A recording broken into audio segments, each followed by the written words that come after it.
Understanding the expanded core curriculum for children who are visually impaired. Hey everyone, Kayleigh Bondor again with Lighthouse, Louisiana's video series for the ECC. ECC stands for the Expanded Core Curriculum for the Education of Students with Vision Impairments. Now here at Lighthouse, Louisiana, our team loves to make Harry Potter references. If you're in the know about the ECC, then you're a wizard. But if you're in the dark, you're a muggle. My goal for you, the viewer, is to become a wizard by the end of this video so that you can join us in the wonderful wizarding world of vision. So the ECC is those accommodations, modifications, and adaptations that a person who is blind or visually impaired may need.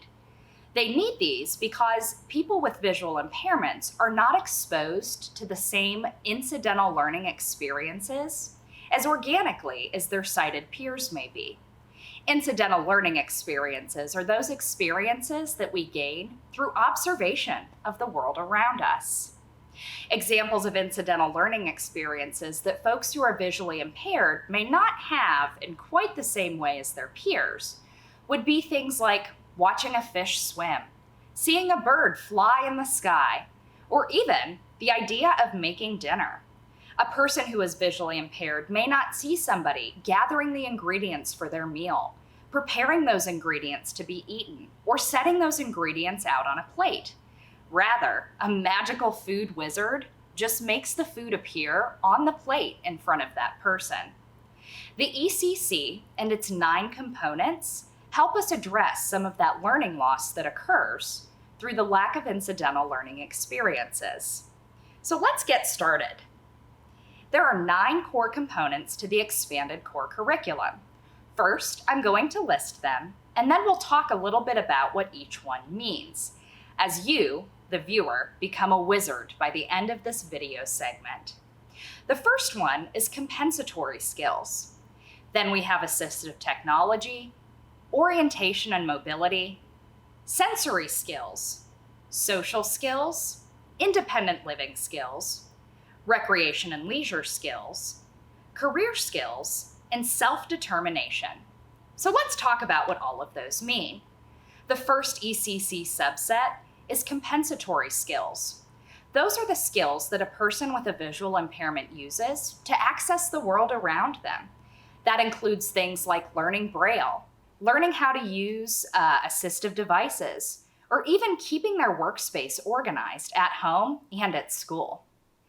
The second one is assistive technology, including things like a CCTV video magnifier, a refreshable Braille display, or even using a text-to-speech software on a cell phone. Assistive technology helps both incoming and outgoing communication. Third, we have orientation and mobility skills. Those are the skills that help somebody navigate safely and independently in their environment. And those can include things like using the white cane to detect obstacles, or even using a magnifying device to see street signs that are far away. In fourth, we have sensory efficiency skills. That's utilizing your residual senses, such as any vision that you have remaining, in addition to hearing, tasting, touching, and smelling, to gain input from your environment, such as listening to hear if a car is passing on the road. In fifth, we have social skills. Those are the skills that we teach so that students know how to navigate interactions with folks without the benefit of visual cues, such as being able to see body language or facial expressions. In sixth, we have independent living skills, things like cooking, cleaning, making a sandwich, those skills that somebody would need to live independently. 7 is recreation and leisure, which is explicitly teaching folks how to have fun. Whether it's a Braille to Sudoku puzzle, or tandem bike rides, or even learning how to run while following along on a rope, we teach folks how to relax and enjoy their spare time. In 8th is career education skills. Those are the skills that you need to know in order to go into the field of work. Things like interviewing without the benefit of vision, creating a resume in an accessible format. And last but not least, we have self-determination skills. That is the skills that a person needs in order to advocate for themselves. Telling a teacher that you have to be seated near the front of the classroom, for example. And so that's kind of the 9 core components of the expanded core curriculum. So, how can you support the ECC at home and in the community? There are a couple of different options.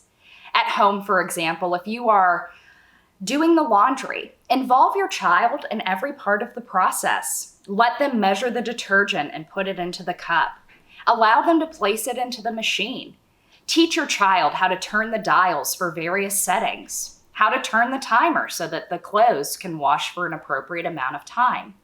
Explain as you separate lights from darks, delicates from heavier items.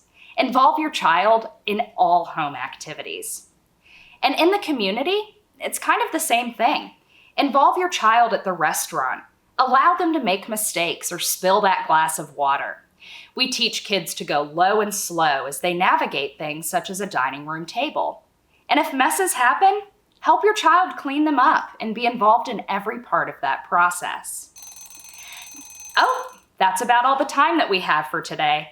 Thanks for hanging in there with me. Today in this video, we discussed the 9 core components of the expanded core curriculum and how to navigate those both in the community and at home. Now you've got some really cool facts with which to impress your trivia crew. As always, stay safe, stay informed, stay healthy, and stay magical. My hope for you is that you are a wizard on all 9 components of the ECC, and that you will be able to join us for the rest of the videos in this series throughout the upcoming months. Videos following will now focus on each specific aspect with me or a member of our Lighthouse team. If you have any further questions or want additional information about the ECC, please feel free to email us at info@lighthouselouisiana.org or drop us a line on one of our social media pages. Thank you. Understanding the expanded core curriculum for children who are visually impaired.